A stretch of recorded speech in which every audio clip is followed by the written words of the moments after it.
আসসালামু আলাইকুম। আমি মোহাম্মদ হাবিবুর রহমান। পড়াশোনা করছি মাওলানা ভাসানী বিজ্ঞান ও প্রযুক্তি বিশ্ববিদ্যালয়। আজকে আমি তোমাদের একটি গুরুত্বপূর্ণ চ্যাপ্টার পড়াতে যাচ্ছি আইসিটির 3.1 বাইনারি যোগ ও বিয়োগ। তো আমরা জানি বাইনারি বাইনারি মূলত দুটি সংখ্যা নিয়ে কাজ করে। সেগুলো হচ্ছে 0 এবং 1।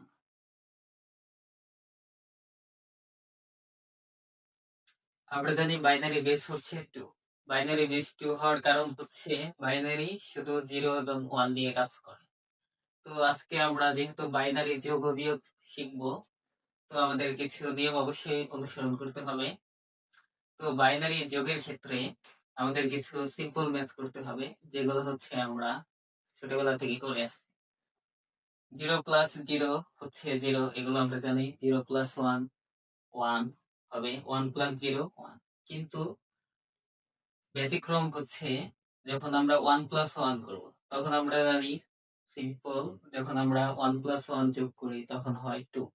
কিন্তু আমরা 2 আনতে পারবো না, কারণ বাইনারি সবসময় 0 এবং 1 নিয়ে কাজ করে।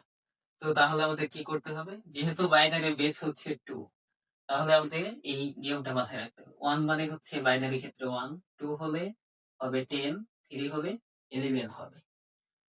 তো বাইনারি যোগের ক্ষেত্রে যখন 1 প্লাস 1 হবে, আমরা সাধারণত জানি 1 প্লাস 1 2 হবে। কিন্তু যেহেতু আমরা 2 আনতে পারবো না, সেহেতু 2 এর মান হচ্ছে বাইনারিতে 10।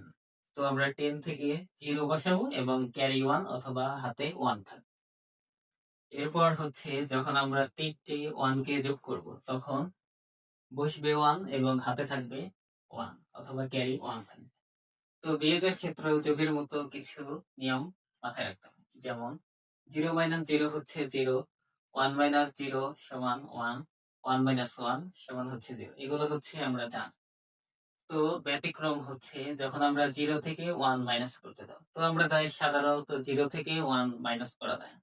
তাহলে আমরা কি করব? বাইনারি বেস যেহেতু 2, এই 2 টাকে নিয়ে আসবো। 2 থেকে 1 মাইনাস করলে হবে 1 এবং হাতে থাকবে 1, ক্যারি 1 থাকবে। তো এবার আমরা প্র্যাকটিস করি। এখানে 1 আর 1 যখন আমরা যোগ করব, 1 1 যোগ করলে হয় 2। তো বাইনারি ক্ষেত্রে যেহেতু আমরা 2 আনতে পারবো না, তাহলে বাইনারিতে আমরা জানি 2 এর মানে হচ্ছে 10। তাহলে 1 প্লাস 1 যোগ করলে হয় 2, 10 থেকে এখানে 0 বসবে এবং ক্যারি 1 থাকবে, হাতে 1। সেই 1 টা এখানে বসবে। তো 1 প্লাস 1 করলে আবার 2 হয়, 2 মানে হচ্ছে 10। 10 থেকে আমরা এখানে 0 বসাবো এবং হাতে থাকবে 1। তো সেই 1 আবার এখানে যোগ হলো। তো 3টে 1 কে যখন আমরা যোগ করি তখন হয় 3, কিন্তু আমরা বাইনারিতে 3 আনতে পারি। তো 3 এর মান হচ্ছে 11। তো এখানে কি বসবে? প্রথমে 1 এবং আমাদের হাতে যে ছিল সেটা বসবে। তো তোমাদের যোগের ক্ষেত্রে হচ্ছে যেই উদাহরণটা আমি দিয়েছি, তোমাদের বোঝার সুবিধার্থে আমি সেম অঙ্কটাই হচ্ছে বিয়োগের ক্ষেত্রেও দিয়েছি। তো বিয়োগের ক্ষেত্রে কি হবে? আমরা জানি 1 থেকে 1 মাইনাস করলে হচ্ছে 0 হয়। তারপর 1 থেকে 0 মাইনাস করলে 1 ই হয়। আর 1 থেকে 1 মাইনাস করলে 0। এটা হচ্ছে একদম সাধারণ। তো আমরা যদি একটু বড় যোগের দিকে যাই, তাহলে 1 প্লাস 1 যোগ করলে হয় 2। কিন্তু আমরা 2 বসানো পারবো না, 2 এর ক্ষেত্রে হবে 10।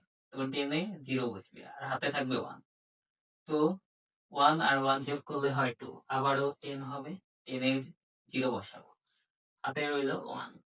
তো আবারও 1, 1 প্লাস 1 হচ্ছে 2, 2 হলে 10, 10 এর 0 হাতে রইল 1। তো আমরা যখন 3টা 1 কে যোগ করব তখন কি হয়? 11, 1 এবং হাতে 1। তো এই সেম উদাহরণটি আমি বিয়োগের ক্ষেত্রেও দিয়েছি যাতে তোমাদের বুঝতে সুবিধা হয়।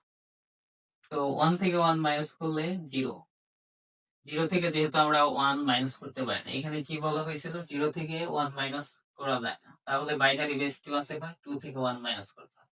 তাহলে আমরা বাইনারি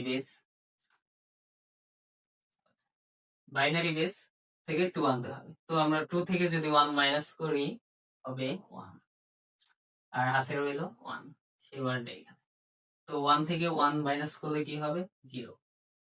আর 1 থেকে 1 মাইনাস করলে হবে 0, কিন্তু সামনে 0 এর কোনো ভ্যালু নেই, তাই এটা দিতে হবে। আশা করি আজকের ক্লাসটি তোমরা বুঝতে পারছো। তোমরা বাসায় বেশি বেশি এই ধরনের ম্যাথ করবে, আর বুঝতে কোনো অসুবিধা হলে অবশ্যই কমেন্ট করে দাও।